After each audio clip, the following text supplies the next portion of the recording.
Money with Bob Brooks is sponsored by the Prudent Money Foundation on 91.3.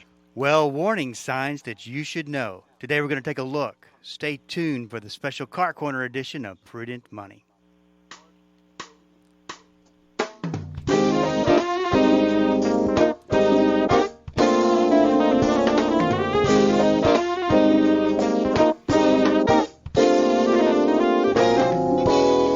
Afternoon. This is Bob Brooks, and you are listening to this special Car Corner edition of Prudent Money. Thank you so much for joining me today. You know I do appreciate it. Tony Joe's with me as he is every Friday afternoon to take your Car Corner questions. The number to call is 1-877-913-5357. 1-877-913-5357. Well, if you've got a question for me, you can always go to the website at www.prudentmoney.com and send it in because I will get that answer for you. That's off the website, prudentmoney.com. Tony Joe, how are you? Good. How are you doing, Bob? I'm always doing good on Fridays. Can't beat the best day of the week. Good for you. You're always happy when Friday comes. No, it's I get to see you. Oh, is that what it is? Sure. So, Tony Joe, I got a question for you that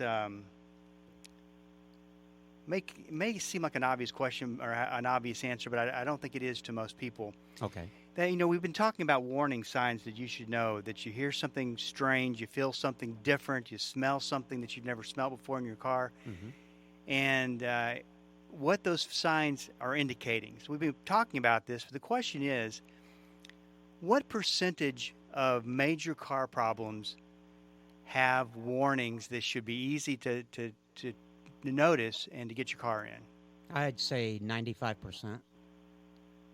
Maybe not quite 95%, but most detrimental problems or problems that are going to really significantly impact your wallet are forewarnable on the dashboard. Many people either don't bother to keep track or to monitor the gauges, or they don't understand how the gauges and lights work. So maybe we could talk about that today, spend a little time talking about the different warning systems that there are. I will say that I'm a big proponent of gauges and warning lights because it's like an airplane. You can monitor what's going on under the hood and really be forewarned just in case and take action previous that can save a lot of money. Let's put it that way. Just there's stuff that you can fend off spending a whole bunch of money unnecessarily simply by knowing, understanding, and monitoring your gauges.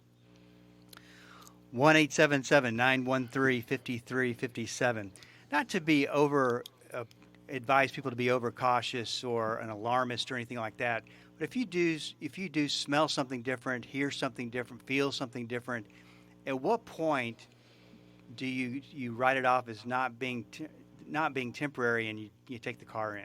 Well, for instance, if you are, let me start off by saying the person who's the primary driver of the vehicle is more qualified. Yeah, well, actually, they're more in tuned to hear anything that goes wrong before even a mechanic would be tuned into your car. Now, let me explain that. You drive it every day. You start it, you go to work, you come home.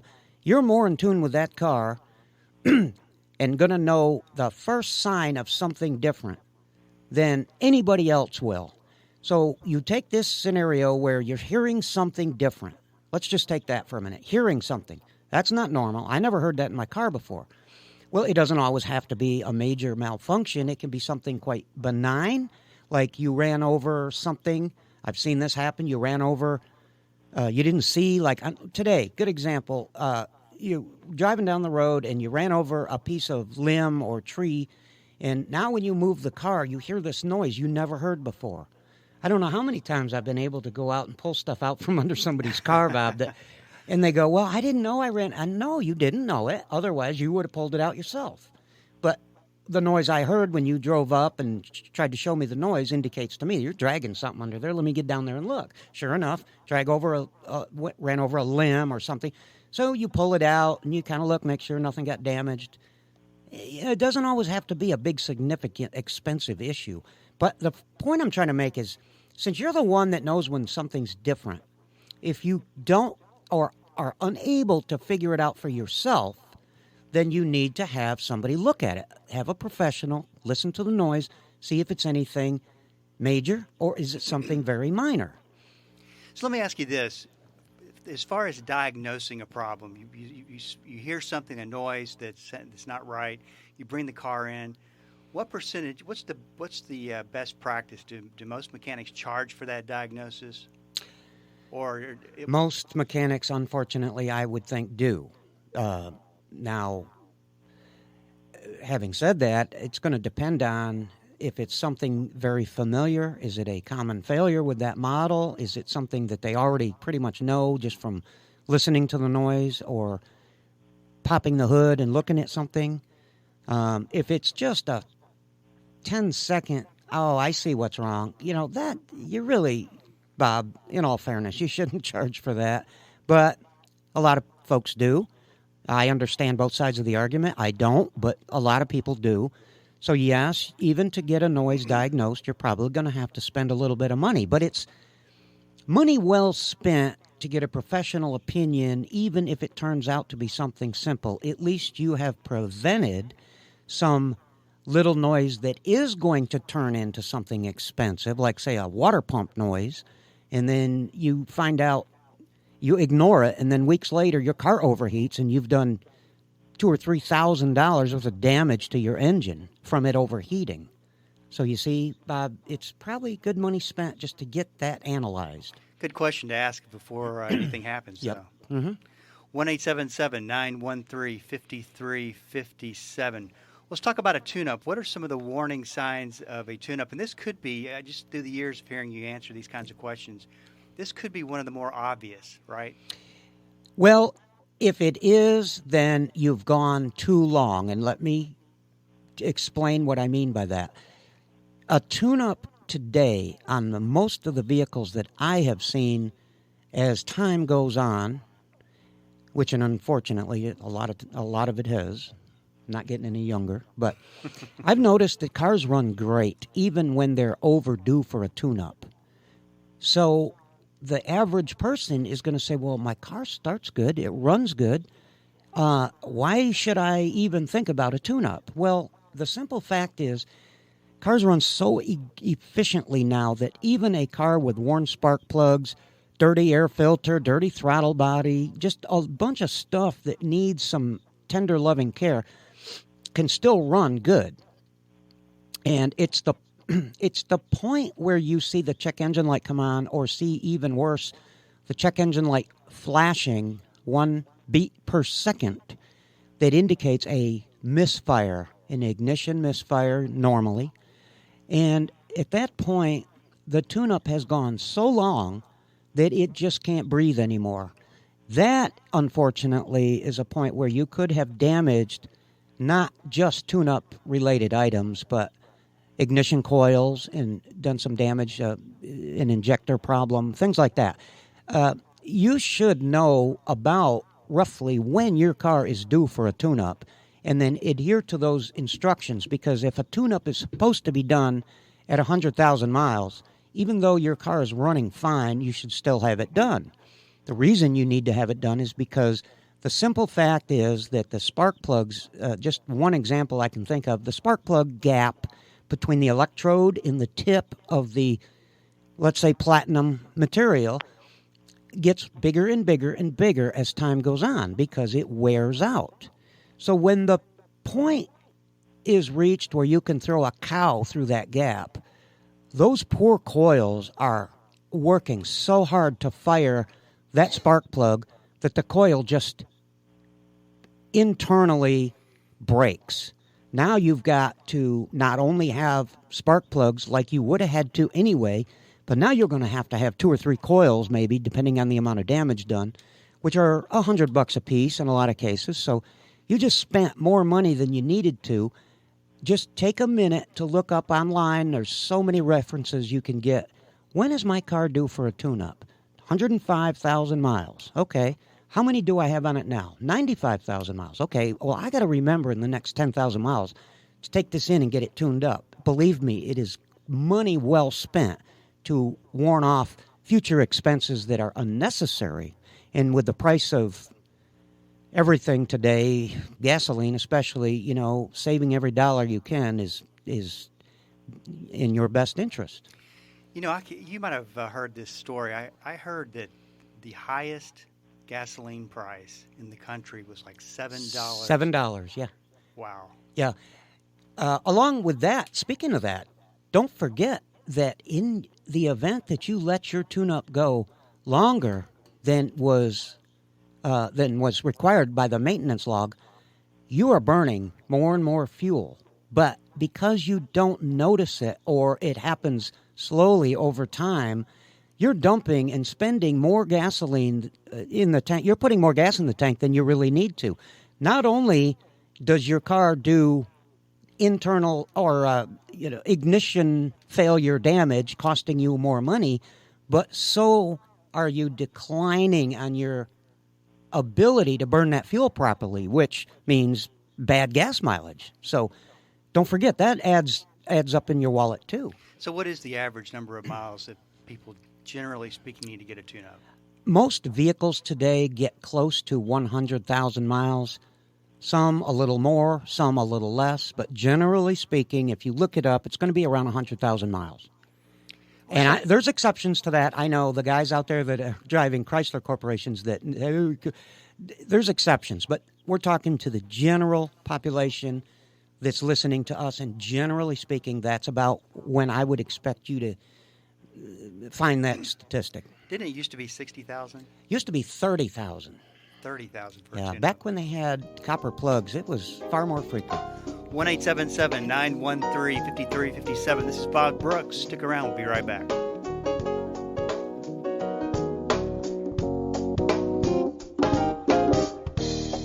The Word for Today is excited to announce the new official online home for the ministry of Pastor Chuck Smith and Kay Smith, pastorchuck.org. At pastorchuck.org, you'll have instant access to thousands of hours of verse-by-verse teaching by Pastor Chuck Smith from Genesis through Revelation, and full access to special messages on subjects such as prophecy and much, much more. Also at pastorchuck.org, a full library of great teachings by Kay Smith, and a section where you can read some of Pastor Chuck's books online, all free of charge. So visit the new official online home of the Word for Today and the ministry of Pastor Chuck and Kay Smith, pastorchuck.org. In 1 Corinthians, Paul reminds us to run the race of life to win the prize. Join me, Dr. Erwin Lutzer, for Running to Win. Be strengthened to finish your race with confidence. Weekday mornings at 5 and 8 on 91.3 KDKR, your station for life. This week on Truth for Life, we're beginning a series titled Pathway to Freedom. Find out why the Ten Commandments remain relevant today. We'll examine the danger of idolatry and the importance of worshiping the correct God in the correct way. Join us on Truth for Life with Alistair Begg. Weekdays at 5:30 a.m. here on 91.3 KDKR. Welcome back. This is Bob Brooks, and you are listening to the special Car Corner edition of Prudent Money. 1-877-913-5357. Well, obviously, Tony Joe, in a tune-up, spark plugs get changed. But what else happens as far as the overall tune-up goes? Well, depending on the year, make, and model of the vehicle, there's a few differences between what you call, a lot of people don't think there's such a thing as a tune-up anymore, and it's debatable, but to me, it's still basic elementary things that should be checked or tested or replaced, depending on their situation or their state at the time. When you do a tune-up, one of the primary things is the spark plugs need to be replaced. Along with that, you want to check air filters, make sure they're clean, and if they're not, you got to change those. That's part of a tune-up, in my opinion. Another thing that always needs to be determined is that throttle body clean, or has it built up carbon deposits over 100,000 miles that are causing erratic readings for an idle condition, rough idle, so to speak, something like that.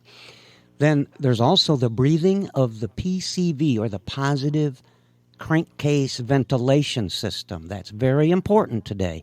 You want to make sure that air is breathing through the crankcase to eliminate any fumes that build up, which they do, and that is part of the emission system that will cause you a check engine light and maybe not pass inspection. Then there are fuel pressure tests that need to be done to make sure you have the proper amount of fuel pressure, because as a fuel pump gets old and wears out, it draws more current than it should and gives you less pressure, which is measured in pounds per square inch. So if you're supposed to have 60 psi and you only have 50 psi, you've got a fuel pump or a filter that's wearing out, getting plugged, or the pump itself is wearing down and getting lazy. So these will all affect tune-up performance operations. So anything that has to do with performance, we kind of want to look at during a tune-up procedure. One of the things I've learned from you through the years is the importance of the 60,000 mile. That's a big. That's one of the biggies. Yeah, one of the big ones. Is that just, are you at 100,000 or 90,000? Are you just kind of repeating some of the things that you did at 60? Actually, in many cases, the 60,000 mile inspection is there to mainly check and inspect a lot of items. It doesn't mean you replace all these items.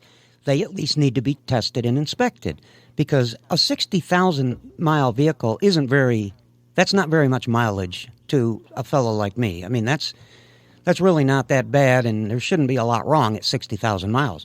When you get to the 90,000 mile inspection, that's when things become a little more serious and have to be tested and checked, and you will find more things wrong simply because 30,000 more miles have been put on the car, more time has passed.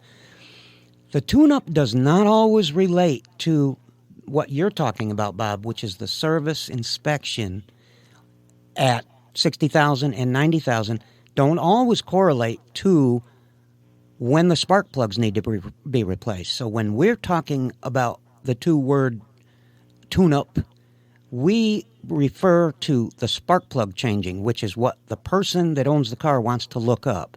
Because if the spark plugs need to be replaced, that's when we're talking about having a full-fledged tune-up. So you might not see it in the 90,000 mile inspection. If you look down through the list, it may not say change spark plugs. That means you don't need a tune-up at 90. But now you got to have one 10,000 miles later, because there on the list is spark plug replacement. So that's the kind of thing you want to watch for. It can be tricky. And if you're not sure, just have your guy that does your work for you, your mechanic, just ask him, because he can, if he doesn't know right off the top of his head, he can look it up very easily.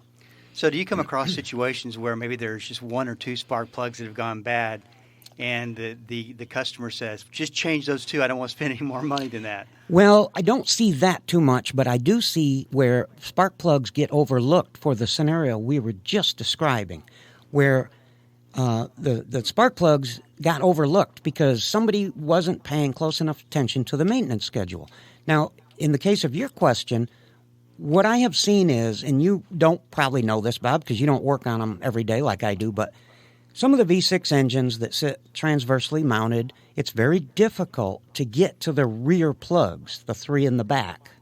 The three in the front, you can change in 5 minutes. Three in the back may take 3 or 4 hours because you have to remove part of the intake manifold in some cases, and it's very difficult. So I have discovered in some cases where cars have come in with misfires or not running right or certain situations that cause drivability problems, and we discover, which takes a while because you're scratching your head thinking, well, they said they had it tuned up 10,000 miles ago, so that should be okay. So let's not waste time on that part. Let's look at this or this or this. Come to find out, when you keep retracing your steps and going back, scratching your head, getting frustrated, you find out that the back 3 plugs never got changed. Somebody was too lazy. They charged the person for a tune-up, but they only changed the front 3 because they were easy to get to. So this is the kind of scenarios that you run up against. So, the answer to your question was just change the 2 plugs that are bad. No, but something similar to that happens, and that is the last 3 plugs never got changed because they were too hard to get to. But they charge. Oh, yeah, I'm sure they charged them full price. I mean, I can't think of a certain instance right now, but I've seen it over and over. I've seen it many times. So now when I look at situations, I approach them differently. I have to suspect, what if, So I kind of have to look at those back 3 plugs because I don't want to waste all the time that I waste looking for something else, just assuming that the previous mechanic that did the tune-up actually did the tune-up. So your average consumer, what kind of questions should they be asking ahead of time? Well, if you have a specific issue, of course you want to focus in on that issue. I'm talking about like a tune-up. They should ask how much it's going to cost. First of all, how much is it going to cost? How long is it going to take? And what is included in the tune-up? And then they should be well informed by the mechanic of what they're going to need and why. If they don't understand why they're going to need a new PCV valve or why they're going to need a new air filter or whatever, then, they need to ask again, explain it to me like I'm a 5-year-old. Tell me, why do I need this and what benefit am I going to get from it? And if you're not satisfied with the answers you're getting, or the mechanic maybe, or the service tech or whoever can't really articulate it to make you understand in a manner that, is satisfactory to you, then maybe, you should find somebody else. I don't know what else to say. I mean, Sure. I want the customer to feel comfortable that they understand, even though they're not mechanics. The mechanic can explain it to them. Yeah, not only that, I think that it's important that the mechanic shows that, hey, this is important to me. I'm going to take the time to make sure that you fully understand and not try to rush you and that kind of thing. Yeah, a lot of times I will tell people what they need, and they go, what is that? What does it do? So I take the time to explain it to them. Mm-hmm. And they're usually very understanding, and they agree by the time I'm done that, that ought to be replaced. 1-877-913-5357. You mentioned a water pump a second ago. What Mm-hmm. are some of the warning signs that you might experience that says, hey, this is about to be a problem? Yeah, good question, because that's what we're talking about on the topic for today is noises that you may or may not think are significant. So the person that drives the car is going to be the first one to hear something awry. And oftentimes people will say, I got this noise. I don't know what it is, but it's there, and it never used to be there. Can I come by and have you take a look? So you take a look, and water pumps have a unique sound when the bearing goes bad in them, and it really is kind of common for a mechanic to look at that and maybe go a step further and say, let's check the play, let's see if there's any wobble to it, or grab the pulley and see if it moves. Or sometimes it can be leaking coolant at that point, which inevitably is going to cause a problem because the car is going to overheat. So something small like a noise that you're not sure what it is, you bring it to the technician, the guy that usually works on your car, whatever, and he goes, yeah, you know what that is? That's the water pump. The water pump is dying a slow death.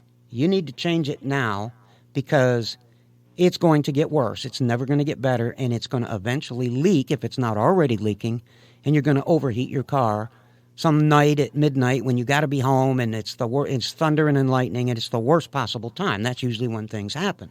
So it's important to identify noises that you cannot figure out for yourself. And a water pump is one of those noises that you probably, an average person, won't be able to identify, but a technician probably will in a short period of time.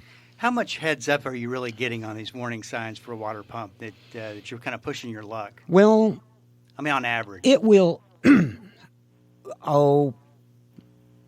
I would think a water pump noise that starts small, gets louder, probably will be significant enough within a week to 10 days where you're going to notice quick. it. Yeah. Right. A lot of things you got to know, Tony Joe. Yeah, there's a lot of things that can make noise. Bob, we've talked in the past about brake noises, which is common, the brake squeaker hitting the rotor, and then what does that mean to me? Well, that's not a detrimental emergency, but it means your brake pads are going to have to be looked at pretty soon because they're getting thin, which is going to require a brake job. But it's not like you've got to pull your car off the road. So some of these noises are emergencies, and most of them are not. This is Bob Brooks. If you got a question for me, please go to the website at prudentmoney.com and send it in, because we are all out of time. Until we do meet again next time, keep the faith and have a great rest of the day.